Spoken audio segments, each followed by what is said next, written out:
आज आम संबोध पद और षष्ठी विभक्ति विषय आलोचना करवा। प्रथम जानिबा संबोध पद कौन। वाक्य क्रियापद सहित जो पदर साक्षात संपर्क न थाई अन्य पद सहित रही थाए ताहाकू संबोध पद कहुए। मोर पुत्र पढ़ुअछि, क्रियापद पढ़ुअछि। एठी किए पढ़ुछि? पुत्र पढ़ुछि। पुत्र हला कर्ता। ताले पुत्र पदर क्रियापद सहित साक्षात संपर्क रही, किंतु मोर पदर क्रियापद सहित साक्षात संपर्क नहीं। मोर पदर पुत्र पद सहित साक्षात संपर्क रही। तेणु मोर पदटी हूँ संबोध पद। मोर पढ़ुछि कहवा कौन किसी बुझी होनी, किंतु मोर पुत्र बुझी होछि। ताले मोर पदर एठारे क्रियापद सहित साक्षात संपर्क नहीं, किंतु पुत्र पद सहित साक्षात संपर्क रही अछि।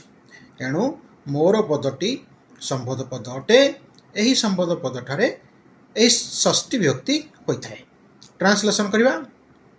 मोर पुत्र पढ़ुअछि, कर्ता क्रिया लिखा। पुत्र पढ़ुअछि, पुत्र कर्ता, पढ़ुअछि क्रिया। पुत्र पठति। तापर रहा मोर, यह संबोध पद। ये षष्ठी हो अस्मत् शब्द एक वचन को बुझेब। मम, मम पुत्र पठति। क्रू धातुर प्रयोग रे कर्मस ठारे षष्ठी विभक्ति होता है। यह क्रुत जोगे षष्ठी कह जाए। यार एक उदाहरण देखा। कृषक जमीटी को चाष करुछि। चाष करुछि क्रिया। कृषक हेउछि कर्ता। कृषक चाष करुछि। कर्षणम करोति। कुरु धातुर प्रयोग है कर्षणम। कृष युक्त ल्यूट, ल्यूट प्रत्यय प्रयोग होइछि। कृषक कर्षणम करोति। कार कर्षण कला? जमीटी को चाष करुछि। ए जमी जो कर्म यह ठारे षष्ठी हो। कुरु जोगे कर्मणि षष्ठी। संस्कृत उल्टा। ताले क्षेत्रस्य हो। जमीर संस्कृत है क्षेत्र। फल शब्द फलिज क्षेत्रस्य। कृषक क्षेत्रस्य कर्षणम करोति। कर्षणम ठारे ल्यूट प्रत्यय प्रयोग होइछि। सकृत थरे, असकृत अनेक थर, द्विहि दुई थर, त्रिहि तीन थर, चतुः चारि थर, पंचकृत्वः पांच थर, शतकृत्वः 100 थर। ए सबु पद जोगरे कालवाचक शब्द ठारे षष्ठी विभक्ति होता है। से दिन रे थरे खाए। ट्रांसलेशन कला सदा प्रथम आम कर्ता क्रिया लिखा। से खाए, से है कर्ता। खाए हूँ क्रिया। सह खादती वर्तमान काल अच्छी। अन्य शब्दर प्रयोग है। प्रथम पुरुष जन हो। सह खादती। थरे खाए सकृत। सकृत पद जोगरे कालवाचक शब्द ठारे षष्ठी हम। दिन रे, दिनटा है कालवाचक शब्द।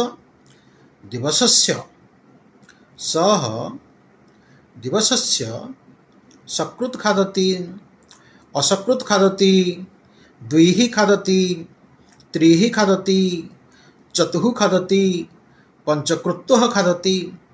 जहाँ आम लिखिपर, किंतु ए सब प्रयोग रे कालवाचक जो पदटी थिबो ताठारे षष्ठी विभक्ति होइजिबो। वाक्य रे हेतु शब्दर प्रयोग हेले षष्ठी विभक्ति होता है। से दुख हेतु कांदुछि। कर्ता क्रिया लिखा प्रथमे। सह क्रंदति। हेतु हेतु हो। दुख हेतु, दुख ठारे षष्ठी हो। दुखस्य, सह दुखस्य हेतु हो क्रंदति। कृत्य माने पाई। यार प्रयोग रे षष्ठी विभक्ति हुए। जहाँ पाई हेइथिबो ताठारे षष्ठी हेइजिबो। झीटी पानी पाई जाउछि। कर्ता क्रिया लिखा। बालिका गच्छति। लता भली है लता। बालिका, बालिका गच्छति। पाई, पाई संस्कृत है कृत्य। क्या पाई? पानी पाई। पानी ठे षष्ठी हो। जलम षष्ठी है जलस्य। बालिका जलस्य कृते गच्छति। अन्नादार प्रकाश पाइले षष्ठी विभक्ति होता है। जहाँठारे अनादर प्रकाश पाइब सेठारे षष्ठी हब। मु देखु देखु चोर धन नहीं पलाई गला। कर्ता क्रिया लिखा पलाई गला क्रिया चोर कर्ता चौरः पलायति स्म स्म लिखिले वर्तमान कालर रूपटी को लिखिदे लट लकार रूपटी को लिखिदे तापर स्म लिखिले अतीत काल को बुझेब। गच्छति जाऊँगी सह गच्छति जाऊँगी किंतु सह गच्छति स्म से गला।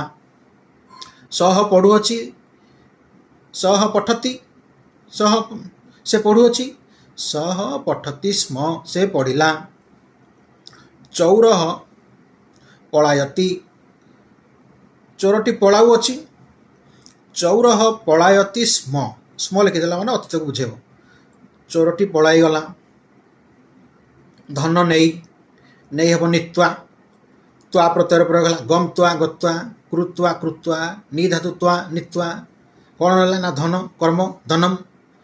चौरः धनम नित्वा पलायति स्म। बर्तमान कथा उठला अनादर काठे प्रकाश पाइला ना मु देखु देखु ये अनादर चोर नहीं जाऊ आदर हम कि अनादर हम ताले ये षष्ठी हो। मु देखु देखु मुझे षष्ठी हम अस्मद मम होगला गोटा को बुझुचे एक वचन। देखु देखु गच्छत शब्द भाई हम गच्छन गच्छन्तौ गच्छन्तः षष्ठी रे गच्छतः। सेमिति देखु देखु दुरुसुक्तक अन प्रत्यय गच्छत पश्यत जदि गच्छत रूप होती सेमती पश्यत षष्ठी रे एक वचन हम पश्यतः मम पश्यतः मु देखु देखु। चौरः धनम नीत्वा पलायति स्म। उत्तरतः उत्तर रे दक्षिणतः दक्षिण रे ए सबु पद जोगरे षष्ठी व्यक्ति होता है। घरर दक्षिण रे मंदिर अच्छी कर्ता क्रिया लिखा मंदिरम अस्ति क्लीबलिंग फल भलिला मंदिरम अस्ति। दक्षिण रे दक्षिणतः कार दक्षिण रे घरर गृहस्य गृहस्य दक्षिणतः मंदिरम अस्ति। उत्तर हम उत्तरतः